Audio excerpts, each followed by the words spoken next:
Welcome to math access. तो आज के वीडियो में हम पढ़ने वाले हैं आप सभी के आईसीएसई क्लास 9 मैथमेटिक्स के सर्कल चैप्टर का यह वन शॉट वीडियो है। और इस वीडियो को देखने के बाद से आपको सर्कल चैप्टर में कोई भी डाउट नहीं रह जाएगा। इस वीडियो को देखने के बाद से आप अपने सर्कल चैप्टर के एक्सरसाइज का प्रैक्टिस करें तो 100% आप उसके सभी क्वेश्चंस को काफ़ी इजीली टैकल कर जाओगे, उनको सॉल्व कर पाओगे। देखो, तो जैसा कि सर्कल में कुछ हम पहले बेसिक टर्म्स समझेंगे कि अगर हमें एक सर्कल दिया जाए, एक सर्कल हम लोग ड्रॉ करें, ठीक है, तो जो सर्कल का ये मिडिल पॉइंट होता है उसको हम बोलते हैं सेंटर ऑफ द सर्कल। ये आपको ऑलरेडी पता होगा, ठीक है। सेंटर से जो लाइन सर्कमफ्रेंस को ज्वाइन करती है, इस बाउंड्री को ज्वाइन करेगी, इसको हम बोलते हैं क्या, जिसको हम लोग बोलते हैं रेडियस, ठीक है, रेडियस ऑफ द सर्कल। आप एक कॉपी पेन लेके इन सभी चीज़ों को नोट डाउन करते चलें, ठीक है। एंड अगर सेंटर से कोई लाइन पास करे जो सर्कल को दो पार्ट में टच करता है, दोनों इस पॉइंट पे और इस पॉइंट पे टच कर रहा है, ठीक है। मान लो आपका ये ए बी है, ये वो हमारा सेंटर है, तो ए बी हमारा क्या है, A B is the diameter, A B is the diameter, ठीक है।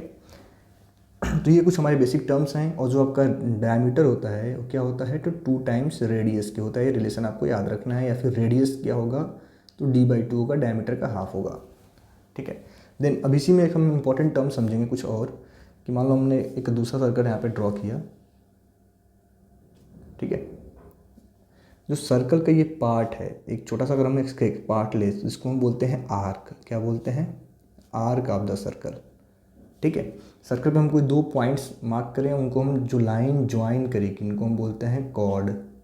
क्या बोलते हैं, कॉर्ड ऑफ द सर्कल, ठीक है। और diameter is the longest chord, आपको याद रखना है, diameter is the longest chord, longest chord, ठीक है। सबसे बड़ा कॉर्ड सर्कल में कौन सा है, तो डायमीटर होता है। देन अगर इसी में मैं आपसे बताऊं कि अगर हम लोग, हमारा सर्कल का सेंटर है और इनको हम दोनों को ज्वाइन कर दें, तो जो ये एरिया बन रहा है ना, इसको हम बोलते हैं सेक्टर। क्या बोलते हैं, सेक्टर बोलते हैं। ये सब चीज़ें आपको पता होना चाहिए, ठीक है। अब हम लोग, अगर आपने बेसिक टर्म समझ लिया है, तो हम लोग इस चैप्टर में पढ़ने वाले हैं सर्कल के इंपॉर्टेंट थ्योरम्स, जिनका यूज करके आपको अपने एक्सरसाइज के क्वेश्चंस को सॉल्व करना है। साथ ही साथ मैं आपको बताना चाहूँगा कि इस पीडीएफ का लिंक वीडियो के डिस्क्रिप्शन में दिया है, आप चाहो तो वहाँ से डाउनलोड कर सकते हो। और ये वीडियो अच्छा लग रहा है तो अपने दोस्तों के साथ इस वीडियो को शेयर करें। हमारे इस चैनल पे आपको क्लास 9 के सभी चैप्टर्स का वन शॉट वीडियो प्रोवाइड किया जाएगा, जिसमें क्लास 9 के सभी चैप्टर्स को काफ़ी डिटेल में आपके साथ एक्सप्लेन किया जाएगा। देन अगला जो हमारा पहला थ्योरम आएगा जो आपको पढ़ना है, फर्स्ट थ्योरम, जो कि आपको दे रखा है आपके चैप्टर में, कि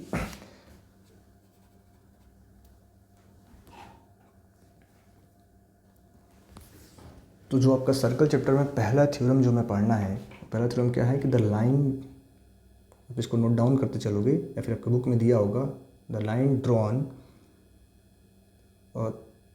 through the centre of a circle to bisect a chord is perpendicular to the chord, ठीक है। इसका प्रूफ आपके बुक में होगा, आप लोग पढ़ लेंगे। पहले थ्योरम का मतलब क्या है कि अगर हम एक सर्कल लें, एक सर्कल मान लो हमारा ये है, और हमारे पास एक कॉर्ड ए बी है, एक कॉर्ड हमारे पास है ए बी, और इस सर्कल का सेंटर ओ दे रखा है, तो पहला थ्योरम हमें ये कहता है कि the line drawn through the centre of a circle to bisect a chord is perpendicular to the chord. यानी अगर हम एक लाइन ड्रॉ करें सेंटर ऑफ द सर्कल से, और जो क्या कर रहा है, कॉर्ड को बाइसेक्ट कर रहा है। बाइसेक्ट करने का मतलब क्या है कि कॉर्ड को दो इक्वल पार्ट में डिवाइड कर रहा है। मान लो आपको ये ओडी लाइन है, OD line is bisect the chord, OD line is bisect the chord. इसका मतलब क्या है कि ओडी ए बी को दो इक्वल पार्ट में डिवाइड कर रहा है, ए डी इक्वल्स टू में बी डी। इसका मतलब थ्योरम हमें क्या कहता है कि जो हमारा ओडी होगा वो क्या होगा, जो हमारा ओडी लाइन होगा ना, ये लाइन ओडी हमारी होगी, ये किसके पैरेलल होगी, तो ये एडी के परपेंडिकुलर हुए, therefore OD is perpendicular to AD. आपको ये याद रखना है। और इसका हम प्रूफ कैसे कर पाएंगे, तो भाई कॉन्ग्रुएंसी ऑफ ट्रायंगल, आप ज्वाइन करके दो ट्रायंगल बना लो। आपके बुक में इसका डिटेल प्रूफ लिखा होगा, बस मैं आपको थोड़ा बहुत एक्सप्लेन कर देता हूँ, ठीक है। तो आपको याद क्या रखना है कि कभी भी सेंटर से कोई लाइन अगर कॉर्ड के मिड पॉइंट को ज्वाइन करेगा, तो 100% उसके परपेंडिकुलर होगा। इसको आप लिख लो कि अगर सेंटर से हम कोई लाइन ड्रॉ करें जो कॉर्ड को मिड पॉइंट पे टच करता है। कहाँ पे टच करता है? मिड पॉइंट पे कट करता है, मतलब वो क्या होगा? परपेंडिकुलर होगा। ये आपको याद रखना है, पहला theorem.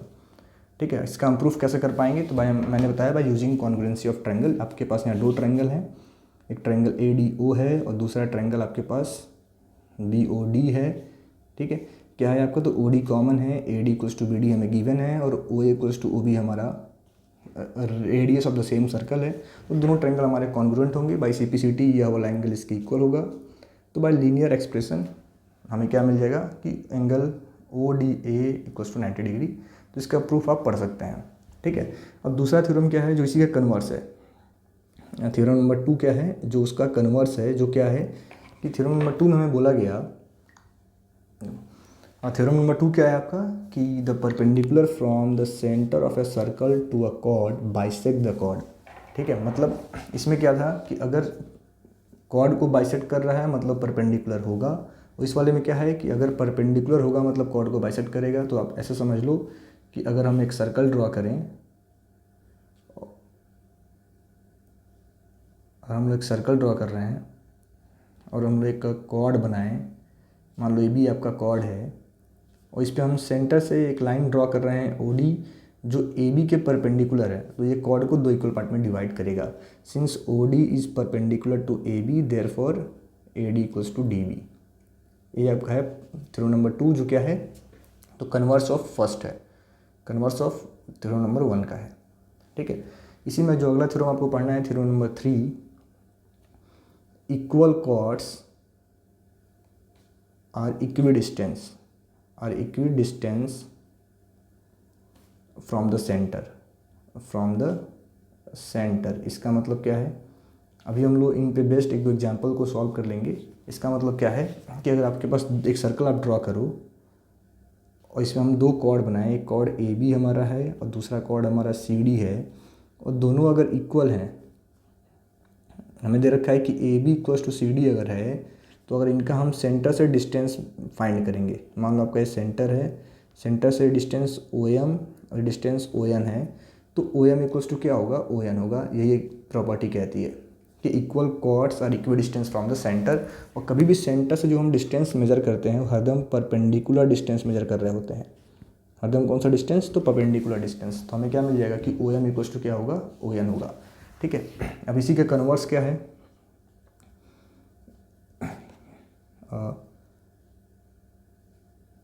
if the distance from the center is equal then the chords are equal। मतलब ये है कि अगर दो कॉर्ड्स का सेंटर से डिस्टेंस सेम दिया हो तो मतलब कॉर्ड भी इक्वल होंगे। इसी कन्वर्स है। तो आप इतना जान जाओ कि इक्वल कॉर्ड्स और इक्वल डिस्टेंस। अगर कॉर्ड इक्वल है तो सेंटर से डिस्टेंस इक्वल होगा, अगर सेंटर से डिस्टेंस इक्वल है मतलब कॉर्ड इक्वल होंगे।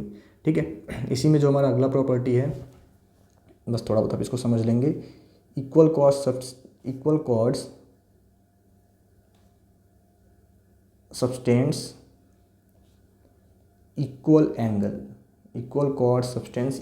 एंगल। मतलब ये है कि अगर हमें एक सर्कल दिया जाए तो हमारे दो कॉर्ड हैं, एक कॉर्ड AB है, दूसरा कॉर्ड मान लो आपका ये CD है।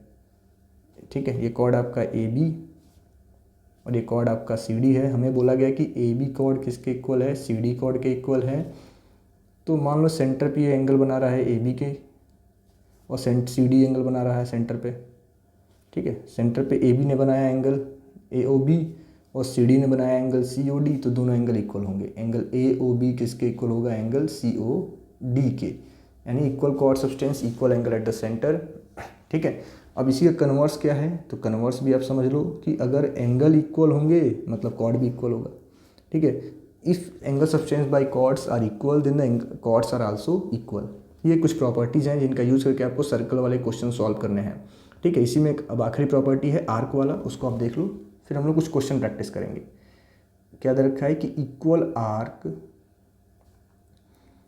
कंटेन्स इक्वल कॉर्ड या फिर कह लो फॉर्म्स इक्वल कॉर्ड। ठीक है, मतलब ये है कि हमारे पास अगर एक सर्कल दिया जाए हमें और बोला जाए कि ये आर्क आपका है, आर्क ए बी किसके इक्वल है, आर्क सी डी के, तो दोनों में जो कॉर्ड बनेगा, जो ए बी कॉर्ड होगा वो किसके इक्वल हो जाएगा, सी डी कॉर्ड के इक्वल होगा। यही बताना था कि equal arc contains equal cord. फिर इसी का कन्वर्स क्या है कि अगर कॉर्ड इक्वल होंगे तो आर्क भी हमारा इक्वल होगा।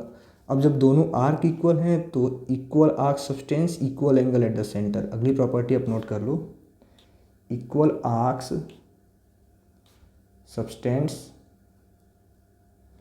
Equal angle at the centre. तो अगर आपने इनको सही से रिपीट कर लिया तो अपने एनुअल एग्जाम्स में कोई भी क्वेश्चन आपसे पूछा जाएगा, अपन को इजीली कर पाओगे। ठीक है, तो ये रहा आपका पूरा सर्कल का थ्योरम। पहला थ्योरम क्या है कि अगर सेंटर से कॉर्ड पे हम कोई के मिड पॉइंट को कोई लाइन ज्वाइन करेगी तो हरदम इसके परपेंडिकुलर होगी। नेक्स्ट थ्योरम क्या है, अगर मिड पॉइंट को कोई लाइन ज्वाइन परपेंडिकुलर कोई लाइन है मतलब वो कॉर्ड को बाइसेक्ट करेगा। थर्ड क्या है कि अगर कॉर्ड्स इक्वल हैं तो उनका सेंटर से डिस्टेंस इक्वल होगा, और अगर सेंटर से डिस्टेंस इक्वल है मतलब वो कॉर्ड इक्वल होंगी। फिर क्या है कि equal cord substance equal angle at the centre. ठीक है, तो ये सारे थ्योरम्स हैं जिनको हमने अभी डिस्कस किया है। हम लोग कुछ एक एग्जांपल्स प्रैक्टिस कर लेंगे ताकि आपके क्वेश्चंस कैसे सॉल्व करने हैं आपको आइडिया मिल जाए। बाकी आप अपना एक्सरसाइज का क्वेश्चन खुद से सॉल्व करेंगे। ठीक है, तो देखो पहला जो हमारा क्वेश्चन है, अगर बात करें पहले क्वेश्चंस की,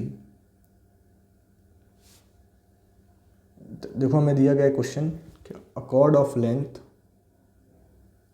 of length 6 centimeter is drawn in a circle of radius 5 centimeter ठीक है, तो calculate its distance from the centre. Calculate its distance from the centre. ठीक है, कैलकुलेट इस डिस्टेंस फ्रॉम द सेंटर। तो आपको बोला क्या गया है क्वेश्चन में कि आपके पास एक सर्कल है। ठीक है, इसमें आपको एक कॉर्ड दिया है जिसका लेंथ कितना है, 6 सेंटीमीटर है।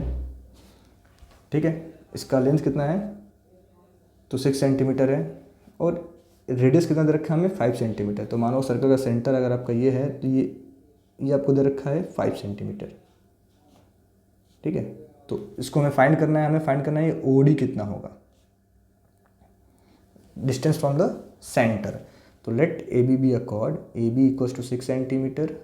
Since O D is perpendicular to A B, तो हमने अभी थ्योरम 1 पढ़ा है कि अगर हम the perpendicular from centre of a circle to a chord bisect the chord, मतलब कॉर्ड को बाइसेक्ट करेगा। तो हम परपेंडिकुलर ड्रॉ कर रहे हैं, मतलब ये कॉर्ड को बाइसेक्ट कर रहा है। तो हमें क्या मिलेगा कि ए डी इक्वल्स टू होगा बी डी के, जो कि होगा 3 सेंटीमीटर। ठीक है, तो in triangle A D O, A O square यानी हाइपोटेनस के स्क्वायर किसके इक्वल होगा, O D square plus A D square.